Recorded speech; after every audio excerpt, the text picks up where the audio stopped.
Bueno, buenos días a todos. No se me vaya a cerrar. Entonces, bueno, yo hice unos cambios. Era que el primer cambio que yo hice, ustedes se acuerdan acá que yo saqué los dummies, ¿no? Los dummies permiten convertir. Esto se llama de multicategoría, y que hay tres categorías: vino tipo 1, vino tipo 2 y vino tipo 3, ¿verdad? Sí. Entonces, una red neuronal no te va a sacar 1, 2 y 3. Sí. Entonces nos toca utilizar algo que se llama one hot encoding. ¿Qué es eso? Uno, dividir, sacar en vez de una salida, tener n salidas, donde n es el número de categorías. ¿Por qué? Porque no podemos combinar. Por ejemplo, ustedes dirían que el 1, el 2 y 3 lo convirtamos a binario, pues sería 0, 0, 0, 1 y 1, 0, ¿no? Pero el problema es que no le da un peso real a cada una de las neuronas, ¿sí? Entonces me van a utilizar one hot encoding, que solo se active una neurona,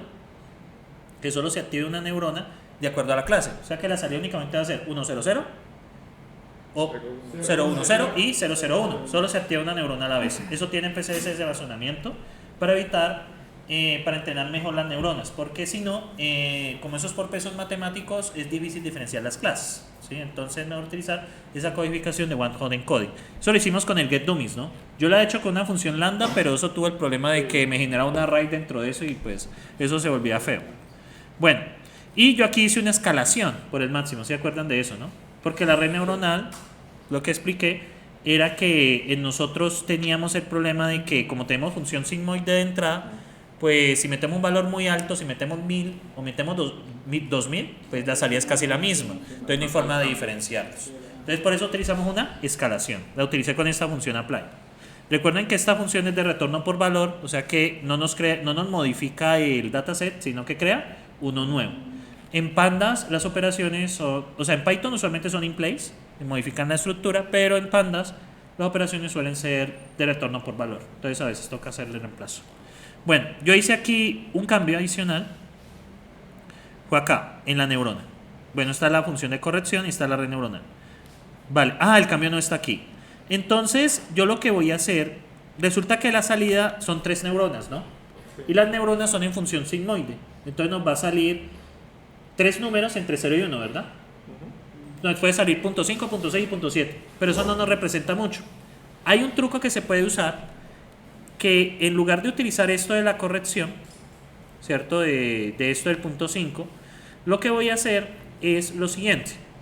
La salida, bueno, está la activación B. Entonces yo lo que voy a hacer es que la salida corregida va a ser un vector. Va a ser un mp.ceros de tamaño salida cs punto shape en 0. Y voy a tomar el índice sería, ya les voy a mostrar qué es esto, armads de corregir. Entonces, ¿qué va a pasar con esto? Y voy a forzar que este solo sea 1. Entonces, np más, ¿qué significa? Armads me devuelve la posición en que está el máximo, ¿sí? Entonces me va a volver 0, 1 o 2, porque es un vector de tamaño 3. Entonces, ¿yo qué voy a hacer? Voy a forzar que la salida corregida sea igual a lo siguiente. La salida corregida sería igual a corregida. Corregida en la posición i de x es igual a 1. O sea, yo por defecto coloco la salida en ceros y tomo la posición del máximo. Y en ese máximo coloco 1. Eso me va a garantizar que la salida sea 1, 0, 0, 1, 0, 1 o 0, 0, 1. Lo estoy forzando, ¿sí? Adicioné una capa adicional. ¿Listo? Y esa capa adicional es la que yo voy a meter. ¿Es claro lo que yo hice acá? Para poder manejar one hot encoding, ¿o no? La salida con función, como son 3 neuronas de salida, nos va a salir un vector con números entre 0 y 1, ¿vale? Listo, pero a mí no me sirve eso. Entonces yo voy a tomar la posición del máximo. Por ejemplo, si el primero es el máximo, entonces la salida es 1, 0, 0.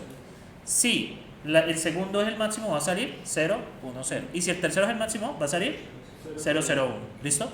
Bueno, eso me ayuda también en el tema del entrenamiento. Y acá en el backpropagation, yo no voy a tomar el J, sino que voy a tomar lo que sería, pero esto qué le pasa, voy a tomar el CI. para hacer una resta de vectores allí, ¿listo? Bueno, supuestamente esto era el cambio que iba a hacer. Otro cambio que hice fue que aquí había una multiplicación directa. Lo que pasa es que el error CS anteriormente era un número, ¿sí? O sea, en el caso anterior era un número, porque solo tenemos una neurona de salida. Pero como tenemos 3, ahora error CS es un vector de 3. Ya no lo puedo multiplicar directamente, sino que me toca utilizar multiplicación. Dot hace una multiplicación de matrices. Listo, esto ya haría de funcionar. Entonces mejoró mucho el rendimiento. Miremos. Aquí debería estar entrenando. Ah, bueno, quiere estar entrenando. Miremos a ver. Bueno, y se demora un poquito porque máximo de iteración es 1000. ¿Vale? Usamos un peso arbitrario de 0.5. ¿Sí? Aquí van a ver una cosa. Es que no le he puesto tanto, la verdad, pero bueno. Yo estoy utilizando una configuración de red neuronal de 13 y 3. 13 en la primera capa oculta y 3 en la segunda, ¿listo? Pero eso no me va a dar muy bien porque son 13 parámetros de entrada. Creo que vamos a necesitar más, pero pues esto se me demora mucho, ¿sí? Esto demora como un minuto. Entonces lo que ustedes deben tener presente en estos casos es que este algoritmo backpropagation lo podemos utilizar. La idea es exactamente la misma, la propagación del error y la actualización de los pesos, ¿sí? La actualización de los pesos. De todos modos, pues esto es lento porque pues, a la larga son multiplicaciones de matrices, toca usar for, iteradores, Entonces les voy a mostrar la segunda implementación del algoritmo que se llama con alfa variable. Eso está en las diapositivas del siguiente. ¿Cuál es la idea? Mientras tanto les voy a explicar eso. ¿Cuál es la idea? Cuando ustedes se quieren acercar, cuando ustedes están manejando en una calle y quieren llegar a la casa de algún amigo, ¿cierto? Para acercarse más rápido a la casa de su amigo, ¿usted qué hace? Ir más rápido. Ir más rápido, ¿verdad? Pero ¿qué pasa si usted se pasa? Toca devolver. Toca devolverse. ¿Pero usted se devuelve rápido o se devuelve despacio? Se devuelve despacio. Entonces, ¿cuál es la idea de este algoritmo? Cuando nosotros, aquí ya lo hizo. Bueno, aquí no veo mayor cambio en las 1000 iteraciones, es muy de suerte. Y sigue dando bastante regular, pero bueno, ya aquí ya está difícil de hacerlo. Si lo aumento de pronto aquí un poquitico a las capas, en vez de 13 neuronas, porque no sé por qué eso se pega, voy a colocar 26 y aquí voy a colocar 10, pero voy a reducirlo a 200 iteraciones, ¿vale? Voy a ejecutar esto, y debería mejorar. Shapes entre 3 y 10, yo había solucionado este problema. Pero no entiendo por qué. Permítanme, si no me actualizó anoche. Yo ya solucionado ese problema. Este es mi personal. Ese colado a veces le da como la rebeldía. Copia. Este fue el que solucioné ayer. Entonces, esperen yo a ver si no me cogió. Parece que no me cogió los cambios de anoche. Aquí está la red neuronal. Aquí está pues lo de IDX. Y aquí está... si no me cogió los cambios. A ver si me cogió los cambios. No me los cogió. Bueno, eso tiene arreglo de todas maneras. Control C. Control B. Básicamente aquí esta fue la multiplicación que yo modifiqué. Lo que pasa es que error CS era un... Sí, era un número. Pero ahorita ya no lo es un vector. Listo, aquí ya debería darme mejor. Vamos a entrenar esto. Ya no debería darme tanto problema. Ahora sí ya. Era un problema de multiplicaciones, ¿vale? Entonces, bueno, mientras se entrena eso, la idea del alfa variable, lo que pasa es que el factor de aprendizaje indica la velocidad de convergencia. Si el factor de aprendizaje es alto, hacemos saltos altos. Ejecutamos esto. Y ahora sí, bueno, sigue igual. ¿Sí? No, es que es difícil, este es muy difícil para este algoritmo. Entonces, bueno, pero ya mejoró. La precisión da el 33% en la primera, 60% en la segunda y 70% en la tercera. Aunque el recall y el Fedon Score es malo, ¿sí? O sea, no es muy bueno, ¿sí? No es muy bueno, pero bueno, sirvió para la demostración. Ahorita van a ver que con alfa variable mejora un poquito. Entonces, ¿cuál es la idea? Si el error está disminuyendo, nosotros vamos a aumentar la velocidad. ¿Cómo aumentamos la velocidad? Aumentamos el factor de aprendizaje por un factor. Puede ser por 1.01. O sea, va a ser 1.01. Le metemos acelerador. Y si el error aumenta, entonces vamos a bajarle el acelerador. No lo volvemos cero, sino que le reducimos un poquito. Puede ser 0.98. ¿Sí? Entonces vamos a meter esos dos parámetros. ¿Vale? Entonces voy a crear uno nuevo para ya pasar al otro que sería creando una copia. Abrir una pestaña nueva. Entonces este es el nuevo. Y este se va a llamar de alfa variable. Entonces, vinos con alfa variable. Van a ver que va a mejorar un poquito. Entonces, vamos a moverlo donde debe de ir. Agosto, diciembre. Ah, ya estamos en agosto, diciembre, qué bueno. Bueno, aquí lo dejo en el repo compartido. Entonces, ¿cuál es la idea? Yo acá en el algoritmo Perceptron lo que voy a hacer es meter dos parámetros nuevos. Uno que es el RAW. El RAW lo voy a dejar, vamos a ver, yo no me acuerdo cuál es el más alto, el RAW o el alfa. Permítanme consulto porque a mí se me olvida cuál es el más alto. Esto sería redes neuronales. Aquí está. Clases. Perceptron multicapa parte 2. Este es algoritmo con P variable. El factor sea. Esto es lo que estaba explicando. RAW es menor que 1. Entonces el RAW va a ser cuando el error incremente. Bajamos el factor de aprendizaje. Y si el error disminuye, entonces aceleramos. ¿Sí me siguen allí? Aceleramos. Muy bien. Entonces, n sub 0 es el factor de aprendizaje inicial. Entonces, ¿qué cambio vamos a hacer?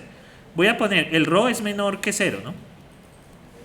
Entonces voy a ponerlo por defecto como punto 99. Y el alfa es 1.01. Bien, esto tiene un peligro. Es que si ustedes colocan un RAW muy bajito o un alfa muy alto, se les puede diverger. ¿Qué quiere decir? Se les puede ir a infinito. ¿Sí? Pues esto es muy parecido al método de Newton. ¿Se acuerdan cuando hallaban raíces en métodos? Si ponían mal el 0, ¿qué pasaba? Pues divergía. ¿Sí? Esto puede diverger. Entonces, ¿qué va a pasar? Yo voy a tener una variable nueva. Por cada iteración voy a ponerle el error anterior. ¿Vale? El error anterior vamos a ponerlo como 0, usualmente. Y vamos a calcular el error de la iteración. Lo bueno es que el error de la iteración ya lo tengo aquí. ¿Sí? Entonces, voy a colocar otro condicional acá. Si el error, LMC, es mayor o igual que el error anterior, ¿qué pasó en la iteración actual? ¿Subió o bajó? Si el LMC calculado de esta iteración es mayor que el del anterior, ¿qué pasó ahí? ¿Mejoró o empeoró? Empeoró. Entonces el factor de aprendizaje ahora va a ser, como empeoró, tenemos que disminuir la velocidad. ¿Quién disminuyó la velocidad? El P. Entonces sería P ¿por quién? Por N. Y en otro caso, si el error disminuyó, entonces vamos a aumentar la velocidad de aprendizaje. Sería alfa por N. Listo. Hago la actualización del error anterior, que es igual al actual. ¿Listo? Estoy usando el error cuadrático medio como referencia. Vamos a ver cómo se nos comporta el factor de aprendizaje. ¿Listo? Voy a ejecutar todo en las iteraciones. Yo puse un límite de 200 iteraciones. Está conectando aquí a la base. Miren, ¿viene el factor de aprendizaje cómo se modifica? ¿Qué está pasando con el factor de aprendizaje? Está bajando. ¿Sí? Pero miren que él empieza a oscilar. ¿Sí? Significa que el error está aumentando en cada iteración. Entonces él trata de disminuir la...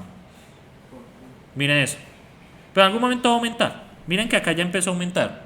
Él encuentra como el factor de aprendizaje, que es, aunque obviamente acá pues no se ve igual. Este era el segundo algoritmo, o sea, nosotros podemos incrementar la velocidad de convergencia. Esto lo vamos a ver bien en el ejemplo, ¿se acuerdan del anterior ejemplo? Que era el del OR. Entonces vamos a mirarlo en el del OR, que sería el perceptron multicapa. Este ya también está modificado con ese pequeño cambio. Mírenlo acá. a... bueno, ay, ¿por qué se pega eso? Entonces, bien, voy a desconectar este coso. Creo que lo que se me molesta. Bueno, este era el del OR. ¿Te acuerdan que esto daba en 200 iteraciones, no? Vamos a ver si incluyendo el RO y el alfa, vamos a guardarlo como... Vamos a guardarlo como el alfa variable. Preceptor multicapa, alfa variable. Y sería... sería el número 8. Sería el alfa variable. Esta es una modificación al preceptor. Entonces vamos a moverlo a donde debe ir. Bueno, ahí les queda en la carpeta. Entonces yo voy a poner acá, obviamente el RO y el alfa los podemos mandar como parámetros, ¿no? Pero bueno, entonces acá está. Vamos a poner el RO, que es menor que 1, 0.99, 0.98, y el alfa sería 1. Vámonos 1.02. Entonces acá cogemos el error anterior, es igual a 0. Calculamos el error actual, que es el EMC.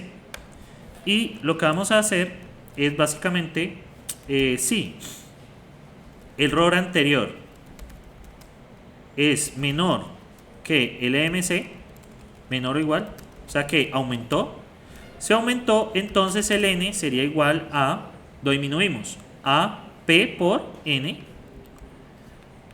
y en otro caso sería N igual a por N, al alfa. Y lo que hacemos es que el error anterior es igual al actual, al EMC, ¿vale? Listo, vamos a ver el comportamiento de esto y vamos a ejecutar todo. Esa era la modificación que les quería mostrar. Miremos a ver cómo le va. Ahí está conectando. Error anterior. ¿Será que...? La puse como antes.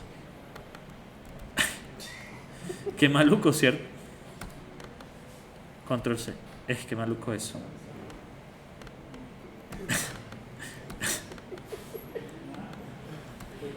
No sé qué le está pasando a eso. Bueno. Ya, Andika, algo usted hizo. Algo usted hizo desde el celular. Hackeó el Colab solo para... Sí, miren que, bueno. Porque está bajando, qué raro. Pero, no, está bajando, miren. Menos 14. No, pero exponencial menos 14. Hay algo malo ahí. A ver, yo miro. Si el error es menor, lo multiplico por P. Ah, no. Aquí debería aumentar, ¿cierto? Claro. Si el error anterior es menor, o sea que aumentó. Entonces aquí es A y aquí es P. De razón se nos fue. Él debería estabilizarse. Vamos a parar para interrumpir la ejecución y ejecutar todo. Vamos a ver. Ahora sí, miren, está estable.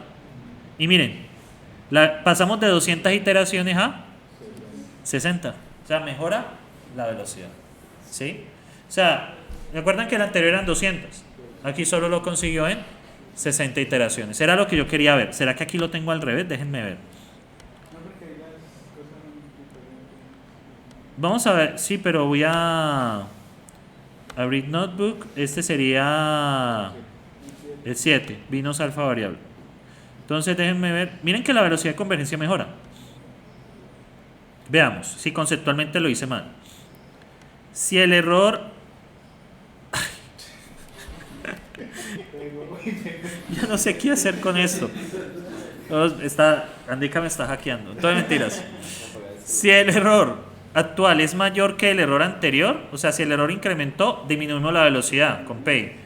Sí, aquí está bien, solo que la lógica la hice al revés. Ajá. Sí, es lo mismo. Miren que cuando ya se estabiliza, ya empieza como a estabilizar, o sea, él empieza a aumentar ya cuando está llegando. O sea, la idea es, me estoy acercando y vas más rápido para llegar, más rápido. Y si te pasas, entonces disminuyes la velocidad. ¿Listo? Bueno, este era el segundo algoritmo y ya las métricas yo se las expliqué. ¿Sí? Que era también lo de esta clase.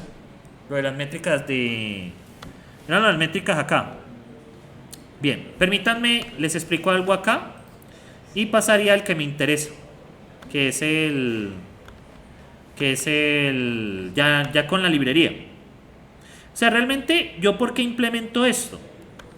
Simplemente para que ustedes sepan hacer el tuning, porque realmente yo nunca voy a hacerlo mejor que la librería. La librería utiliza estrategias estadísticas para mejorar la velocidad de convergencia. ¿Sí? Hay varias, hay una que llama CGD, que es estocástico, hay otra que es con cuadrados de Newton, ahorita les muestro. Pero la verdad no, yo no tengo idea de cómo funciona eso. Pero hacer el algoritmo le da a uno idea de cómo tunearlo. ¿Sí? Que es lo importante. Entonces nosotros tenemos problemas con los datos. ¿Sí? Entonces, lo primero, es importante que los valores deseados sean seleccionados dentro del rango de la función de activación, -1 a 1, aunque puede ser un poco más. Para mejorar el entrenamiento del algoritmo deben ser procesados. Evitar que la entrada sea 0 o cercana a 0, debido a que la regla delta depende de ella, pero para eso tenemos el bias. En ciertos casos las entradas pueden hacer que los pesos solo aumenten o disminuyen, causando que no pueda encontrar una solución. Entonces también depende de las entradas. Las entradas deben estar bien procesadas. ¿Cómo? Cuando actualizamos el peso, ¿te acuerdas que es peso es igual a peso más el factor de aprendizaje por la derivada? Esa regla delta es por la derivada del error. Ajá, correcto, por la entrada. ¿Te acuerdas cuando la función de la derivada la derivamos? Eso es la regla delta. Bueno, y en otros casos las entradas pueden ocasionar un efecto de si saquen el error y nos quedamos en un óptimo local. Entonces, o sea, hay varias cosas y esto es súper dependiente de los datos. Cuando ustedes estén en problemas así que involucren datos, pues realmente los problemas de datos dependen de los datos. Por eso es súper importante que los datos ustedes los procesen correctamente. Por eso es que vemos una sección completa de procesamiento de datos. ¿Sí? Ah, por cierto, me olvidé decirles, posiblemente en 15 días no tengamos clase. Ahorita les explico por qué. Por Mati Guarapo. ¿Por qué? Por Mati Guarapo. Yo luego tendría que cuadrar el itinerario. Creo que me toca mochar una clase al final. Pero yo les confirmo. ¿Sí? Bueno, entonces, vale. Entonces, ¿qué hacemos? Primero, las entradas se normalizan de la siguiente manera. Se elimina la media para que los datos no sean estrictamente positivos o negativos. Vamos a utilizar algo que se llama un escalador gaussiano. Eso lo voy a explicar bien en procesamiento de datos. Bien, un escalador que sea gaussiano. Se ajusta a cada una de las entradas que estén entre -1 y 1. Se puede utilizar de correlación, que es que se busca que las covarianzas de las entradas sean similares. Es decir, por ejemplo, usted tiene unas edades, ¿vale? Y la mayoría de edades está entre 10 y 20 años, pero usted tiene unos poquitos datos que están en 100 años. ¿Qué va a suceder? Cuando usted normalice eso, sí, va a quedar en un rango chiquitico, va a quedar la mayoría, y por allá lejos, cerca al 1, va a quedar los de 90 y 100 años. Eso no quiero. ¿Sí? La idea es que queden espaciados. Y eso es lo que hace la correlación. Y ecualización, las variables de entrada son escaladas para que queden entre -1 y 1. Yo sencillamente voy a usar la librería ahora, que es lo que esperaría que usaran en el proyecto de la próxima semana, que la idea es que trabajen en el dataset. Les voy a mostrar algo de procesamiento de datos, pero muy básico. ¿Sí? Ya en el proyecto que ustedes presentan, voy a ser más estricto en el procesamiento de datos. Pero en este primero ejercicio no. Simplemente es que usen la librería. ¿Qué vamos a hacer la próxima semana? Por favor, avisen a los compañeros que no vinieron que vengan. ¿Sí? Bueno, entonces, miren. Eliminación de la media. Y la de correlación. Miren, muchachos, que si yo normalizara esto así, me quedaría un pedazo pequeño agrupado acá y otros datos por acá lejos. Y yo no quiero eso. Yo quiero es que los datos queden equiespaciados. ¿Sí? Eso le quita linealidad a la entrada, pero garantiza de que la red neuronal sepa diferenciarlos. ¿Sí? Esto es súper importante que ustedes lo sepan. El próximo semestre abre la electiva del profesor Mauricio, que es minería. Ahí esto lo explican ya con todo el rigor. ¿Sí? Sería bueno que la vieran para complementar este curso. Bueno, muy bien. Algunas generalidades. Entonces, yo nunca les dije cuántas capas debía de tener un MLP, ¿no? Yo nunca les dije. O sea, cuántas neuronas debería haber por capa o cuántas capas. Usualmente se usan 2 o 3 capas, ¿sí? En MLP. Más capas y aumenta exponencialmente el tiempo de entrenamiento. Si usted coloca 4 capas, 5 capas, 6 capas, ya en un momento dado se les empieza a demorar, por más optimizado que esté la implementación. Aumentar capas, y lo hice, aumenta en gran medida la complejidad computacional y la relación es exponencial, ¿sí? Es más viable aumentar el tamaño de la capa que agregar capas, ¿sí? Eso es del orden de n al cubo. Sí, es mejor aumentar el número de neuronas por capa. La velocidad de convergencia. Se navega a través del gradiente descendiente para encontrar el error. El entrenamiento da la velocidad de convergencia, entre más pequeño mejor. Sin embargo, se requiere más datos. O sea, este tipo de cosas, ustedes necesitan número dado de datos, pero ¿saben cuál es el problema? Que uno nunca sabe cuántos datos son bien, ¿sí? Uno puede decir, a los que estén trabajando en datos, o alguna tesis que tenga datos, pues uno puede decir, no, 1000 son bien, pero para el número de parámetros de pronto no, ¿sí? Depende mucho del tipo de problema. O sea, el problema es altamente no lineal, pues puede ser que 1000 datos no sean suficientes. Si el problema es altamente lineal, o sea que se puede, o más bien, no es lineal, sino que se puede separar en patrones, pues uno diría que 1000 datos es bien. Entonces eso sobre todo afecta este tipo de problemas, sistemas de recomendación, afecta clasificación. O sea, por ejemplo, tu tesis y tu tesis, que las conozco, dependen mucho de eso. Por eso es mejor buscar bajar la dimensionalidad de los datos. Hay varias técnicas para hacerlo. Yo creo que es lo que estábamos hablando ayer, ¿sí? Estaba hablando aquí con Juan ayer eso. Porque, digamos, si usted tiene 10.000 datos y tiene 300 variables, pues no es que estés haciendo mucho. Entonces hay que disminuir el número de campos. Eso lo veremos en procesamiento de datos. ¿Qué técnicas se utilizan para disminuir el tamaño? Porque, por ejemplo, el caso sencillo. Usted tiene una variable y la segunda variable, el segundo campo es el cuadrado del primero.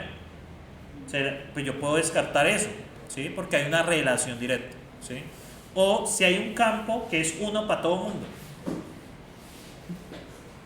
Descarté eso, ¿sí? Eso solo añade ruido. Si usted tiene, por ejemplo, el de vinos y hay una variable es tiene alcohol, es 0 o 1, pues todos van a aparecer en 1. ¿Eso me sirve? No, eso hay que descartarlo. Yo sé que la información dice, tiene alcohol, pero yo no necesito, yo sé eso del dataset, pero no necesito que esté como entrada, me estorba, ¿sí? Entonces es lo que vamos a hacer nosotros, o sea, en procesamiento de datos. Vamos a aprender a descartar ese tipo de variables, varias técnicas, el análisis de correlación. Eso nos va a pintar una matriz y miramos las que sean cercanas a 1. Uno puede descartar una columna si es 0.7 correlacional con otra. O también hay columnas que son altamente no significativas, que hay otro tipo de análisis para eso, ¿sí? Entonces, bien, pero en este primer proyecto, esta primera práctica, la dentro de 8 días, la idea no es esa.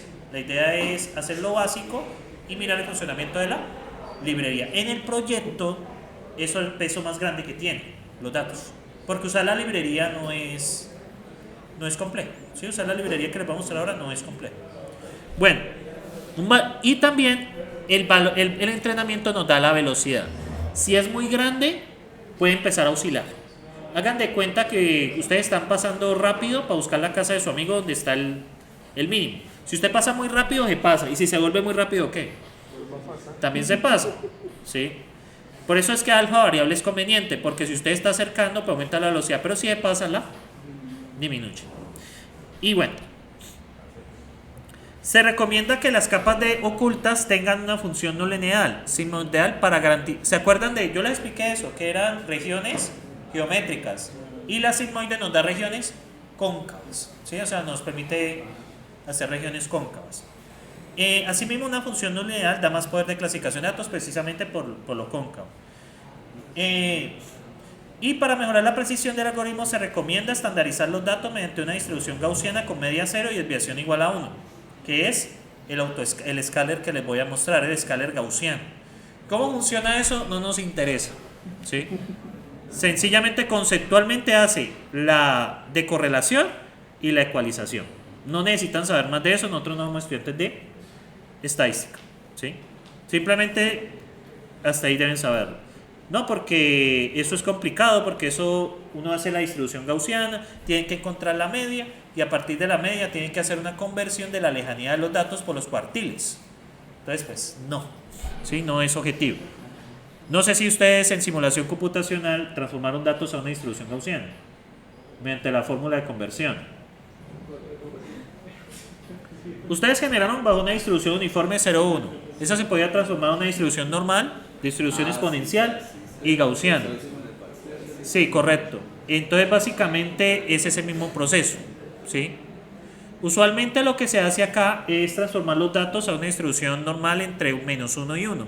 Y esa distribución se transforma a una normal gaussiana. Lo que pasa es que la distribución entre -1 y 1 tiene el problema es que hay unos datos agrupados por acá y otros datos agrupados por acá, ¿sí? O sea, no están equiespaciados, ¿sí? Cuando lo hacen esa transformación. Cuando lo pasan a la normal, a la gaussiana, sí los tienen equiespaciados. Y eso es mejor para la red neuronal. Sí, eso es lo mejor que puede hacer. La gaussiana hace la de correlación y qué más. Sí, la de correlación y la ecualización. De correlación es, si están corridos hacia un lado, nos quedan centrados y equiespaciados.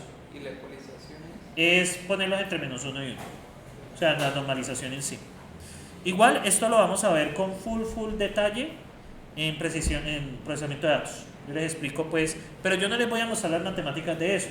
Lo que vamos a hacer es ver el concepto, y porque además las matemáticas de eso me hacen cancelación extraordinaria. Sí. Sí. Acaba el curso. Y pues eso requeriría también bastantes clases porque tendría que darle repasos de estadística. Entonces pues no vamos a entrar en eso. Simplemente el concepto, cómo funciona y cómo lo hacemos con la librería. ¿Saben cuál es la ventaja de hoy en día? Que ciencia de datos, porque realmente esto es ciencia de datos, hace 10 años tocaba implementarlo. O sea que sí tocaba estudiar la estadística. Pero hoy en día es bajo librerías. Vamos a usar una de tantas que ofrece eso, que es scikit-learn. Lo bueno de scikit-learn es que tiene documentación. Cualquier error que a usted le aparezca, a alguien le ha pasado y alguien en Stabarflow dice cómo solucionarlo, ¿sí? Entonces son librerías con alto respaldo. ¿Que es la mejor? No, hoy en día han aparecido más librerías más potentes. Pero usamos esta, primero porque es la que conozco y segundo porque es la que tiene más soporte. O sea, muchas veces uno cuando elige una tecnología tiene que mirar todas esas variables, no solo que sea la más nueva o la más potente. Porque por ejemplo una tecnología sin mucha documentación, pues uno como desarrollador queda loco. Ya le toca leer cosas de matemáticas en este tipo de problemas. Sí, correcto, porque usted mira un parámetro ahí, nadie sabe sobre ese parámetro, no está bien documentado, le toca ver en la fórmula qué hace eso. Ah, esto separa los datos, pero después de entenderlo. Bueno, ¿qué pasa? Uno pretende es que se generalice, no que la red aprenda de memoria. ¿Cómo así generalización? Si una red se aprende de memoria los datos, hagan de cuenta que ustedes están buscando la casa de su amigo y la casa de su amigo es verde, ¿vale? Y usted se aprendió de memoria que es verde, pero él la pintó de rosado, ¿sí? Y usted va a volverlo a visitar y no es capaz de localizar la casa. ¿Por qué? Porque usted se aprendió de memoria cómo es la casa. Si la casa cambia algo, entras en error. Pero en su lugar, si usted aprendió cómo llegar a la casa, no importa cómo la casa se comporta. Exactamente. Bueno, y el sobreentrenamiento trae ese fenómeno de que una red neuronal se aprenda los datos de memoria, se llama sobreentrenamiento y ustedes no están haciendo nada ahí. Hagan de cuenta que ustedes aprenden las cosas de memoria.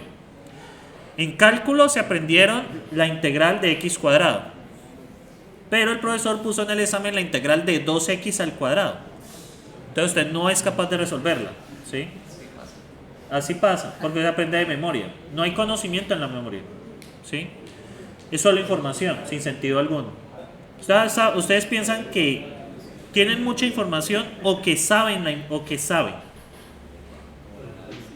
La información es algo que está en memoria. El saber está en saber interpretar la información. Y eso es lo que uno quiere con la red neuronal. Yo quiero que mi red neuronal identifique los patrones, no que se aprenda los datos, ¿sí? Entonces para eso vamos a dividir. Ahorita, entonces bueno, yo me voy a adelantar algo que van a decir más adelante. Por eso es que uno divide los datos en dos segmentos. Uno de entrenamiento y otro de testeo. Uno entrena con los datos de entrenamiento y mide el error con los de prueba, ¿sí? Eso ayuda a generalizar. Nunca entrenen con el 100%, este tipo de técnicas, ¿sí? De aprendizaje supervisado, nunca lo hagan con el 100%, ¿sí? Por ejemplo, SVM tampoco es recomendable, que llama máquinas de soporte de Turing, tampoco lo hagan con el 100%, hay que tener una parte de testeo y otra parte de pruebas. Suele ser 70-30%, 70 para entrenamiento, 30 de prueba, pero eso depende. Si hay muchos datos, podemos usar 90-10, por ejemplo, pero si son muchos datos. También podríamos darnos el lujo de utilizar 70 para entrenamiento, 15 para validación y 15 para pruebas. ¿Qué es validación? En el proceso de entrenamiento tenemos que calcular el error. Usualmente usamos los mismos datos de entrenamiento para calcular el error de entrenamiento, la función de pérdida, el loss. ¿Qué pasa cuando tenemos validación? Se utiliza el conjunto de validación para calcular la función de pérdida. Entonces es doblemente protección. Porque usted está usando internamente en entrenamiento unos datos por aparte para calcular el error de entrenamiento. Entonces usted desde el principio está generalizando. ¿Sí? Es lo que uno suele buscar. Bueno, y acá está cómo seleccionar las capas ocultas. Entonces, el número de neuronas en la capa oculta depende del número de parámetros. Yo les había dicho que como son 13 variables, deberían haber menos 13 neuronas de entrada. Cada neurona que se encargue de una entrada. Entonces, ¿qué suele hacerse? Hay dos estrategias. Hess-Nason nos dice que utilicemos n neuronas en la primera capa oculta, n medios en la segunda, n medios en la tercera y así. Totalmente de acuerdo. Si tenemos 20 características, en la primera capa debería tener 20 neuronas, la segunda 10, la tercera 3 y así sucesivamente.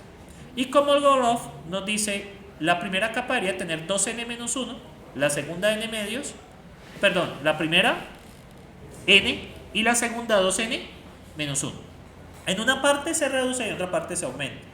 ¿Cuál es la ventaja que nos ofrece Hess-Nason? Un entrenamiento más rápido, ¿sí? Porque tenemos menos neuronas en la segunda capa, es n medios. Pero en Kolmogorov es n, 2n-1. O sea que si la primera es 10, es 20, la segunda sería 41. ¿Qué ventaja tiene Kolmogorov? Que nos ofrece la posibilidad que la segunda capa pueda separar patrones, almacenar patrones. Pero ¿qué costo tiene Kolmogorov? El entrenamiento es más lento. La respuesta depende de los tipos de datos. Si los tipos de datos son fácilmente separables en patrones, utilicen Hess-Nason.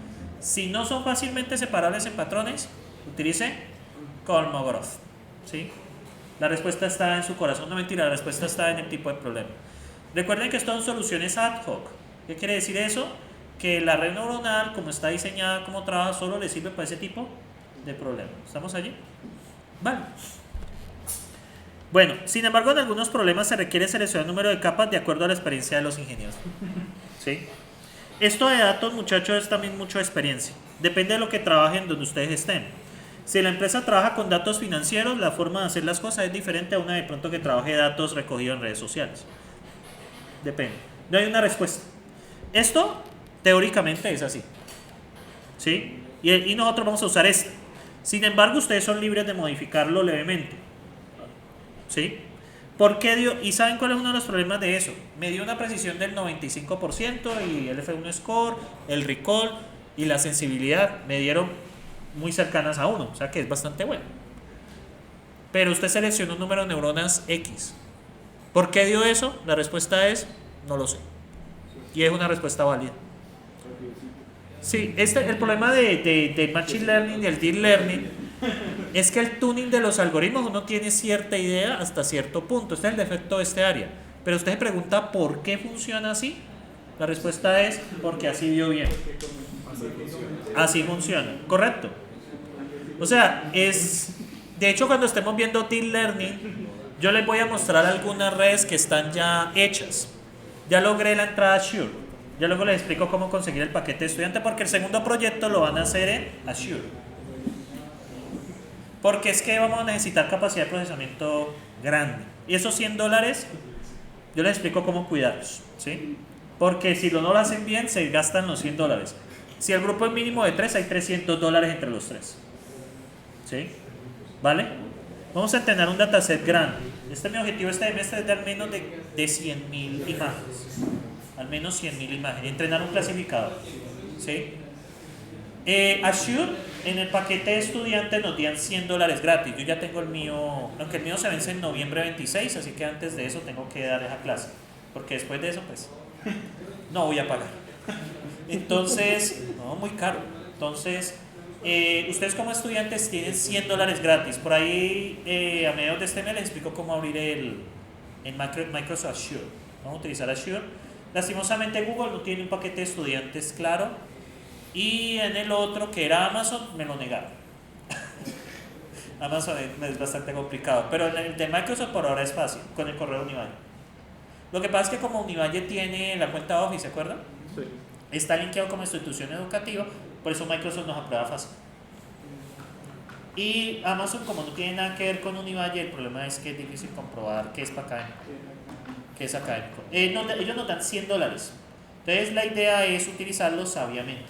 Porque vamos a utilizar para entrenar eso una NVIDIA de 6 núcleos, 6 GHz, DR5, si no estoy mal. Si hemos utilizado una tarjeta gráfica buena para entrenar eso. Porque es 1.000.000 de imágenes.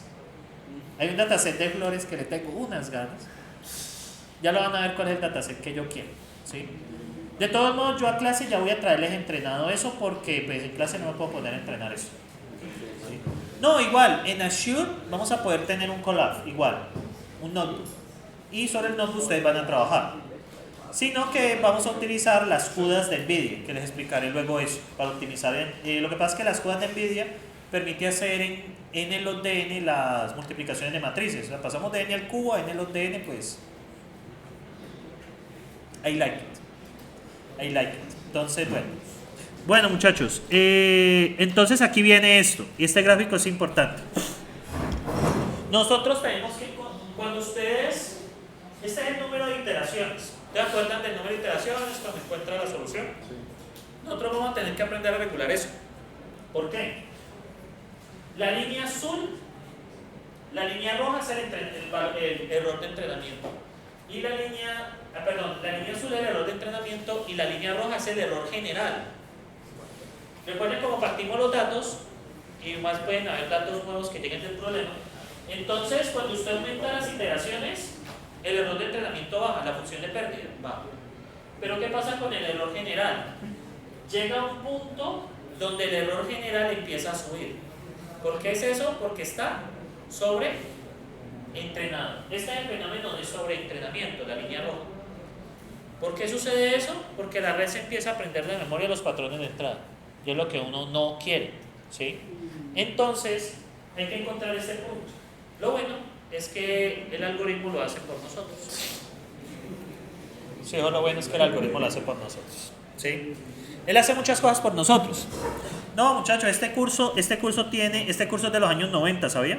Bueno, para enfrentar este problema se tiene regularización por parada temprana, que se tiene el conjunto de entrenamiento y validación. Entonces, pues bueno. Y regularización por limitación de magnitud de peso. Se realiza un ajuste en el cálculo de error introduciendo un parámetro lambda que multiplica los pesos. El parámetro es menor que 1 y mayor que 0. O sea, hacer que cuando ya el error general empieza a aumentar, o el de validación, entonces lo que hacemos es reducir el valor de entrenamiento. Lo que pasa es que como esto es una búsqueda de un óptimo local en una función de n dimensiones, entonces es difícil. Hagan de cuenta cuando ustedes están por allá en las montañas. Entonces ustedes quieren estar en el valle más hondo, ¿sí? Entonces ustedes suben una montaña, sube el error y bajan y piensan que allí está el punto más bajo. Pero si hubieran ido a una montaña más adelante, hubieran encontrado un punto más profundo, que ese era el que queríamos en un principio, ¿sí? Hagan de cuenta que es así, ¿sí? Subir la montaña, sube el error. Cuando bajan la montaña, baja el error. Entonces ustedes quieren bajar hasta lo más profundo. Y resulta que más adelante había un valle mucho más profundo. Entonces, ese es. Y acá, finalmente, algunas cosas. Preguntas, sentimientos, comentarios, feelings. ¿Todo está bien? ¿Nada está bien? Bueno, entonces muchachos, llegó la hora.